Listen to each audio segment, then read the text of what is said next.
Tomorrow is the 15th, so be sure and check your computer. Your Rally for Red newsletter will be there. If you have heart disease, you're going to find lots of advice on how to treat it, courtesy of Mayo Clinic. But did you know that 80% of all heart diseases can actually be prevented?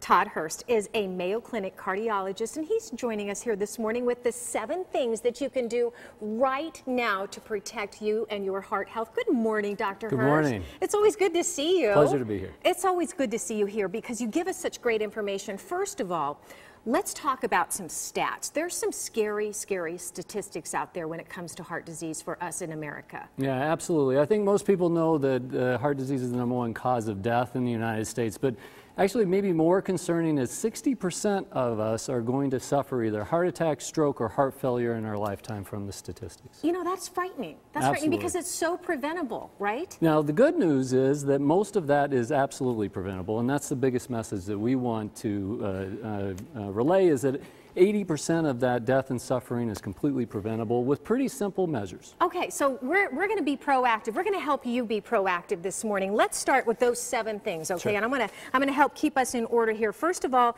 you say include physical activity. Absolutely. What do you mean? Probably the key to a healthy life is staying physically active, and maybe a barrier for people is that they think they have to do a lot of exercise to get the benefit, when that is not true.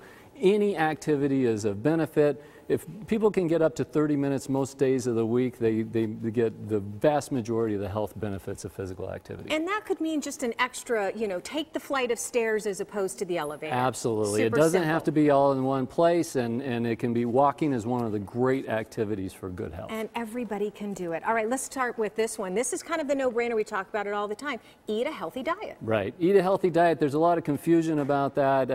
I think we can have debates about what those could be, but I think making it simple, try to maximize vegetables and fruits in your diet, try to minimize foods that are high in white flour and sugar. Start there. That's a great place to start. Okay, one that's very important, do not smoke, but how can stop smoking? What are the statistics on that can actually help increase your chances? Smoking's been the leading cause of preventable death, although actually obesity recently has overcome that. But I think the message has been clear. Smoking is one of the worst things that you can do for your health.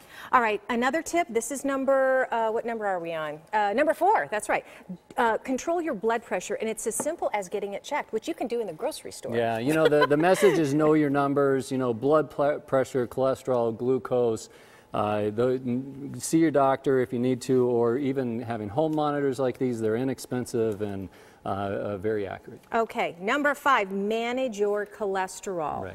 In addition to all of this, is it that important? Is that something that's high up on the scale as far as knowing your numbers? Yeah, most of the things I think that are important that we can focus on are the eat a healthy diet, regular activity, but see your doctor because there are certain cholesterol levels that may predict higher risk and may need to be treated. Okay, all right. And this one is kind of interesting. Keeping your glucose in check. Right. How do we do that? Well, again, the most effective way to do that is eat a healthy diet and stay physically active. If your blood sugar is still high after those, then your doctor should be a part of how to get that down. All right, and last but not least, you just said obesity is almost #1 over everything else. Right. Maintaining a healthy weight. Yep. How do we know what that is? Yeah, and so healthy weight, again, is hard to define. We talk about BMIs, which are great in populations, not so great in individuals. But I think the bigger message is if even being overweight, if you're physically active, eating a healthy diet, metabolically healthy, your outcomes are much better than if you're not active and eating healthy. And by doing all of these 7 tips that you offered up, what are we doing? Statistic-wise, what are we doing for our heart? Yeah, it really is stunning. I mean, 90% reduction in diabetes, 80% reduction in heart attacks, 60% reduction in stroke, almost a third reduction in cancer. Okay, if that's not enough of a reason, I don't know what else we can do, right, Dr. Hurst? Thank you so much. As always, good information. Of course, if you would like more information about Mayo Clinic and you'd like to make an appointment with a cardiologist there, here's the number to call, 480-301-8200. And don't forget, ABC 15 is teaming up with Mayo Clinic for the Rally for Red campaign. Each month, we'll give you easy-to-follow recipes, ideas, and helps keep you and your loved ones heart healthy. Remember these 7 tips right here. That's what helps you stay heart healthy. To learn more and get our Rally for Red reminder, sign up at abc15.com/rallyforred.